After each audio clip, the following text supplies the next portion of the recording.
Hey everybody, I'm Howard, and this is Otter's Corner. I got a really interesting one today. I've been reading, as I always do, a lot of articles about Social Security and how they're going to fix the trust fund. And inevitably, within the comments of those articles, as I have been seeing for decades, somebody or multiple people will say, gee, if only I can take the money that they tax me for Social Security and invest it on my own, I would have many times more than I would from Social Security. So I want to look at that a little bit more closely today, and I'm going to use real world numbers. I'm going to use my own numbers. I understand my benefits, a little higher than average. This is just for an example. It'll probably work this way for most people. It's just to give you an idea of whether that's actually true. Would I have a lot more? So, sit tight with me a little bit, and I'm going to go through some numbers. Not a lot, not great detail. Believe me, it took me an hour and a half and a few hundred calculations with a financial calculator to get this done. So I'm going to try to make it easy on you. So here's what we're looking at from me. Over my lifetime, I've paid $161,000 into Social Security. Now that doesn't count what my employer paid, which was just slightly more than that. We're not going to count that because it doesn't come from us. Okay? And here's the other thing I want to talk about. When people say, gee, if I could have invested that money on my own, I'd have so much more. But the truth of it is, an overwhelming majority of people, now let's say a majority, live paycheck to paycheck and or have very little savings. If you were to give them this money back, and it's not going to be 161,000 for most people, it's going to be, 60, $70,000 maybe over their lifetimes. Had you given them that money back, they would have spent it. If they're living paycheck to paycheck, they're going to spend that money. And research study after research study has shown that to be true. Even for people who could afford to save it, they would either save less or none at all. The only people who would save this money are the people who don't need it. The people who have excess money every week, every month, every year, and are investing huge sums of money. This isn't going to make a difference to them. It's not going to make a difference that they could have saved more with this than Social Security. So let's go from there. So here's my lifetime pay. Right now, my age 70 benefit, and that's when I'm looking to start, would be $42.76 a month. And that includes not earning anything for the last 4 years of my, age 66 to age 70 because I'm retired. So my benefit actually shows us higher than this right now, but when I calculate it with zero earnings over the next few years, that's my benefit. All right, so let's look back at that. I started contributing when I was 16. And I'm going to look at age 16 to 70 to build up, hey, if I had this money on my own and invested, how much would I have? So that's 648 months.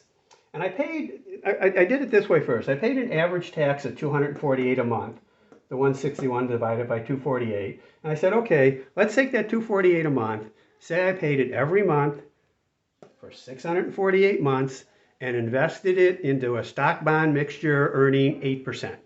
How much would I have at the end of that time?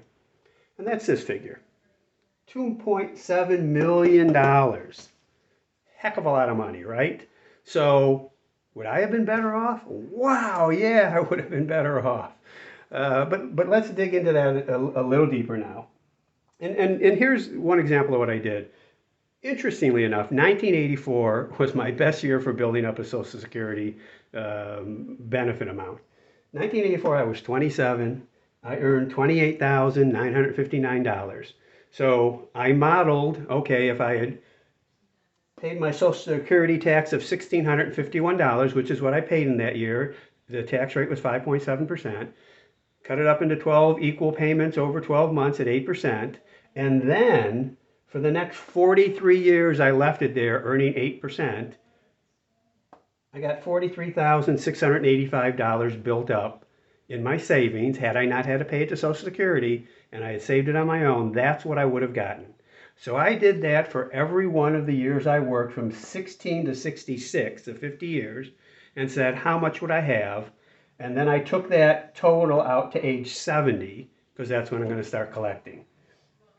All right, so again, this is what I got when I did it equal amount. When I did it for every age, and what you'll find here is when you're young, when you're 16, when you're working part-time, you don't earn very much.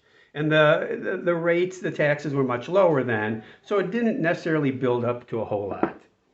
So, let's look at what we really get when I did it for every single year rather than an average.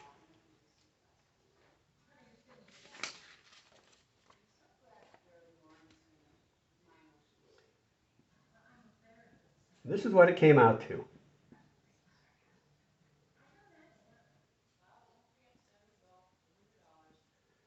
$934,857. And that, again, that's because when you're young, you earn less. Most of my big earning years were the last 20 years. That money gets taxed at a higher rate, and it's a higher tax I paid in, but it has less time to build up. So even though I'm, theoretically saving at 8%, it doesn't pay me as much as that 1984, which would have been my biggest year. So I added up all those years, and this is what I would have gotten. So you say, okay, is that better than your Social Security? So here's what I did with Social Security. I said, okay, let's say I start at 70 and I live to the average lifespan that a 70-year-old would live, and that would be 163 months until I'm 83 years and 7 months. And then I said, okay, let's say I use a 6% rate that it's earning. Trust me on this, I took it back to a present value and I said, okay, how much was that worth? And my Social Security is worth about $429,000. That means I could take my Social Security payment every year until I'm dead, run it down to zero, and if I started with this month, that would make that number work. So $429,000 for an annuity, in essence, Social Security payment from 77 to 83, plus, versus $934,000 that I would have saved on my own. I think we've answered the question. You would do much better if you take that money and invest it on your own rather than have Social Security, take it and invest it in 2 and 3% Treasury bonds. But there's something else to that.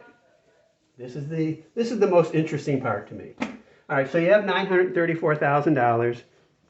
You're 70 years old. How much of that, if that was your portfolio, how much of that would you withdraw in retirement? Now, you know the 4% rule. Typically, if you're planning for a 30-year retirement, you can safely withdraw 4%.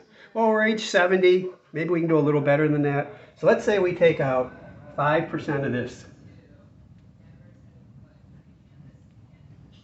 At 5%, we're looking at $38.95 a month.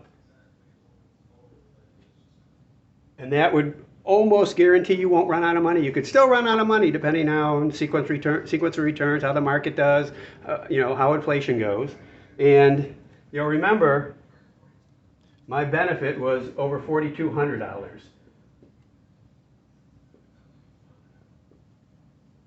All right, so Social Security was paying me more than if I took out 5% of this. That's a little weird. If we went to 5.5%, we get near equalization, $42.76 a month, which was right near that. I forget what that monthly number was. So if we want to gamble and take out 5.5% a month of what we would have saved had we not contributed to Social Security, we'd be about equal. Here's the big difference, though. This is not guaranteed. You could run out of money in 10 years, 15 years, 20 years. At some point, you could run out of money.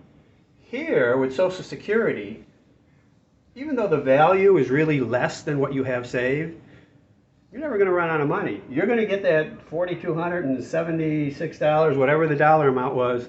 I'm going to get that for the rest of my life, even if I live to be 120. All right? So, which is better? Do you want to take out 5.5% and gamble you'll run out of money, or take out the exact same thing and never run out of money? It's an interesting question, and I'm not saying there's an answer, or right or wrong, or good or bad. This is just what the numbers show. It's a little surprising to me, even though you save more. So the other thing you have to keep in mind is, with Social Security, if you die, nothing goes to your relatives. With this, the $934,000 you save, if you die, there's money for your relatives. If you live alone and you only care about yourself, I think Social Security is actually a better deal because you're guaranteeing lifetime income. If you want to take a higher percentage and really risk it and get lucky, you're probably better off here. And if you have a family, if you have a wife, you have kids, grandkids that you want to donate to, there you go. So, illustrative purposes only. It's not as obvious as we think that we would do better if we had that money in our own pockets and able to invest it on our own. The dollar amount is higher, but again, there's differences in how you pull that money out and what the benefit is. Tell me what you think of this. Tell me what it compares to your thoughts would have been before I showed you this. Any other ideas on this, private investing it versus Social Security taking it from you and investing? As always, please subscribe, like, share, and please comment. Comment. I'll see you on the other side. Thanks a lot. Bye.